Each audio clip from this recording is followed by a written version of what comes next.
before dishonor, service before self. India first, India first.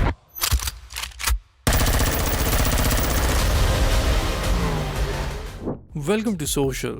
War 2 का trailer आ गया है and I have to be honest कि मुझे ये ट्रेलर टीजर से तो बहुत बेटर लगा। वो टिपिकल एक्शन सीन्स तो यहाँ भी दिख रहे हैं बट पूरे ट्रेलर में स्टोरी को रिवील नहीं किया गया है। It's still a mystery, so that's a good thing. पर इसके अलावा कैरेक्टर्स की इस बार इमोशनल साइड भी देखने को मिल रही है जो मेरे ओपिनियन में एक्शन फिल्म्स में बहुत जरूरी है। अदरवाइज एक्शन फिल्म्स बहुत फ्लैट लगती हैं, so that's a positive as well. So that is also something जिसकी वजह से मुझे ट्रेलर इंप्रेसिव लगा। सो मैंने इस ट्रेलर को देखते हुए कुछ डिटेल्स नोटिस किए हैं जो मैं आपके साथ शेयर करूंगा।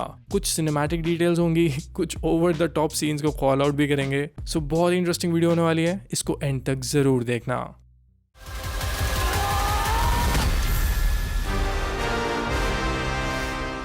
नंबर 1। सो इस सीन से साफ पता चल गया है कि Kiara Advani is not just a civilian asset, she is actually an army person. और अगर आप उनके इस बैच को क्लोजली नोटिस करो तो उनका वहां पे नाम लिखा है काव्या लूथरा। सो आई थिंक ये कर्नल लूथरा की डॉटर होंगी और उनकी स्टोरी कुछ ऐसी हो सकती है जहाँ पे she might be fooling Kabir. कुछ ना कुछ तो डिस्गाइज उनका कैरेक्टर पक्का कर रहा है, इसीलिए when she points the gun at Kabir उसकी आंखों में आंसू है। अगर ऐसा हुआ ना तो वही टिपिकल बॉलीवुड स्टोरी लाइन हो जाएगी कि मैं मिशन पे गई थी बट प्यार हो गया। So now let's discuss the next moment, और ये एक बहुत ही WTF मोमेंट है। F1 को मसाला बना दिया है guys, a boat on an F1 track. ये मेरी इमेजिनेशन से बिल्कुल बाहर था। पता नहीं, शायद थिएटर में इस सीन को देख के थोड़ा मजा आ सकता है बट ओनली इफ इसकी एग्जीक्यूशन सही हो, वरना इसका बहुत मजाक उड़ेगा। क्योंकि F1 ट्रैक पे बोट, कौन ऐसा सोच सकता है। सीरियसली मुझे तो फेमस मीम सीन याद आ गया जहाँ पे Karisma Kapoor is playing basketball with a football, tennis के कपड़े पहन के गोल्फ कोर्स पे।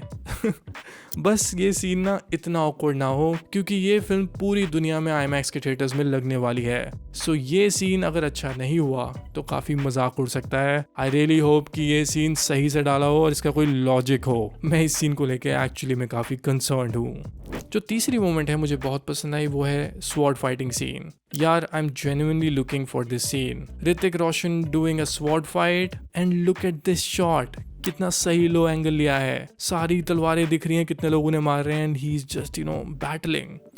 That's a great hero moment. Kabir की इस सीन में काफी स्ट्रेंथ दिखेगी because this is a hand to hand combat scene, और ऐसे सीन्स में VFX भी इतना काम नहीं कर पाते हैं। सो इट्स वेरी इंपॉर्टेंट कि एक्टर ने अपने एक्शन को कैसे कोरियोग्राफ किया है। इसके अलावा since a lot of people are fighting him, तो it's very important to show your hero as wounded, because इतने लोग फाइट कर रहे हैं and he is unwounded, that won't make sense. It will just kill the uncertainty of a film. So मुझे ये aspect अच्छा लगा कि यहाँ पे ऋतिक को wounded भी दिखाया है। ये जो क्लॉ जैसा ऑब्जेक्ट, शार्प ऑब्जेक्ट उनके लगा है, this shows Kabir is deeply wounded. Number 4। Trailer में एक डायलॉग आता है कबीर का जहां वो कहता है, मैं वो बलिदान दूंगा जिसका कोई गवाह नहीं होगा, जिसकी कीमत मैं अपनी जान या अपनी आत्मा से चुकाऊंगा। मैं वो बलिदान दूंगा जिसका कोई गवाह नहीं होगा, जिसकी कीमत मैं अपनी जान से या फिर अपनी आत्मा से चुकाऊंगा। गाइज मुझे ऐसा लग रहा है कि कबीर की जो पूरी फिल्म में कैरेक्टर आर्क होने वाली है ये वही है। अगर आप सोच के देखो तो वॉर 1 के कंपैरिजन में war 2 looks more chaotic, it's more ruthless. Kabir is unhinged, he has gone रोग। पूरी फिल्म एक्सट्रीम्स पे चल रही है। शायद फिल्म की एंडिंग में कोई ऐसी सिचुएशन हो सकती है जहाँ पे कबीर को दिखाया जाता है कि वो पूरी दुनिया के लिए मर चुका है बट सीक्रेटली वो जिंदा है। बट मे बी शायद इतना chaos देखने के बाद, इतना वायलेंस देखने के बाद he wants to live a peaceful life. So let's see कि फिल्म कहाँ पे एंड होती है, बिकॉज इसके डायलॉग राइटर अब्बास टायर वाला है, तो ये डायलॉग उन्होंने कुछ सोच समझ के ही डाला होगा। Now let's talk about junior NTR। इनकी स्टोरी लाइन अभी तक मिस्ट्री है। ऑनेस्टली कहूँ तो मुझे इनके एक्सप्रेशंस इतने रोबोटिक लग रहे हैं। सीरियसली इनका जो एक बॉडी शॉट है, द मनी शॉट, उसमें भी उनके एक्सप्रेशंस इतने स्टिफ लग रहे हैं that he is literally reminding me of the terminator T-1000। अगर आपको याद हो तो वो भी इसी तरह से स्टिफ होता था because he is a robot. And by the way, जब उनका ये बॉडी शॉट दिखाया जा रहा है तो नोटिस करो कि यहाँ पे एक मोबाइल स्क्रीन क्यों शो हो रही है। What is this? यहाँ पे क्या दिखाया जा रहा है, क्या है ये? अगर आप इस मोबाइल स्क्रीन में देखो तो 2 लोग फाइट करते हुए दिख रहे हैं, और may be someone is playing a game and NTR decided कि मैं ही उठता हूँ अब। एनीवे बट मुझे ऐसा लग रहा है कि टीजर के कंपैरिजन में ट्रेलर में एनटीआर की अपीयरेंस मुझे बेटर लग रही है। आई जस्ट होप कि वो पूरी फिल्म में इतना स्टिफ ना रहे, क्योंकि इवन इस फेस ऑफ सीन में जहाँ पे वो ऋतिक के फेस के सामने आ रहे हैं वहां भी ऐसा लग रहा है कि he is actually doing too much. नीचे झुकते हुए टेबल पे पैर रख दिया है ऋतिक को देखते हुए। सीरियसली यार, मुझे द ऑफिस के माइकल स्कॉट की याद आ गई। डिटेल नंबर 6, आप इस सीन को देख रहे हो, ट्रेन एक्शन सीन को, जहाँ पे मिनी कूपर दिखती है और इस सीन में उसकी रूफ ही उड़ जाती है। हम यहाँ पे कबीर के साथ एक लड़की को देखते हैं, ये शायद रूही हो सकती है। If you don't remember Ruhi, वो नैना की डॉटर थी और नैना ने हमेशा कहा था कि उसकी डॉटर उसकी टॉप प्रायोरिटी है। So since Naina has died because of Kabir, so शायद रूही की रिस्पॉन्सिबिलिटी वो खुद लेता है as a soul invisible guardian. And probably junior NTR के कैरेक्टर को ये चीज पता चल जाती है। So he tries to hunt her to find Kabir. Now the 7th detail is कि फिल्म की जो इमोशनल आर्क ट्रेलर से दिख रही है काफी सही लग रही है। देखो, वॉर 1 में भी इमोशनल आर्क थी, बट वो ना पहली फिल्म थी, so there was nothing much to lose. But इस बार all the characters are going guns blazing. कोई भी कोड नहीं फॉलो कर रहा है। Kabir is also rogue, he is wounded, and honestly Hrithik पे सभी इमोशंस बहुत सही लग रहे हैं। Just look at this scene जहाँ पे कबीर का एक साइड से बैक शॉट दिखाया गया है and he is crying. मैंने नहीं सोचा था कि वॉर 2 में कोई कबीर का इमोशनल सीन होगा। सो मैं ये देखने में काफ़ी इंटरेस्टेड हूँ कि कबीर की स्टोरी में ऐसा क्या इमोशनल हुआ है। जब पठान और टाइगर 3 के ट्रेलर्स रिलीज हुए थे तो वो इमोशनली इतने हाई नहीं थे।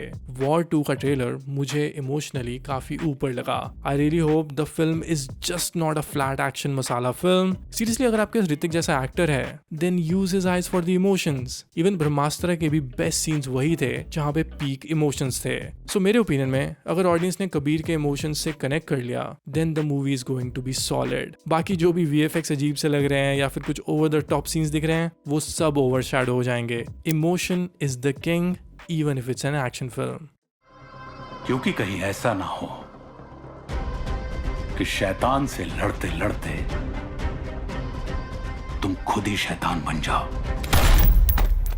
ऑलराइट देन, वीडियो खत्म करते हैं। ये तो थी वॉर 2 के ट्रेलर को लेके कुछ डिटेल्स जो मुझे लगा आपसे डिस्कस करनी चाहिए। ट्रेलर को देखने के बाद मैं वॉर 2 के लिए काफ़ी हाइप्ड हूँ। आप भी मुझे कमेंट करके अपना ओपिनियन ज़रूर देना कि आपको ट्रेलर में क्या पसंद आया और क्या नहीं आया। इसके अलावा अगर आप यहाँ तक वीडियो देख रहे हो तो please I request you to follow me on Instagram, Twitter and letterboxd@vishalincinema। यहाँ पे मैं सिनेमा की रिलेटेड चीज़ें पोस्ट करता रहता हूँ। So if you connect with my opinion you can follow me there as well. Alright then, I see you soon with a new video. Till then, keep watching good films.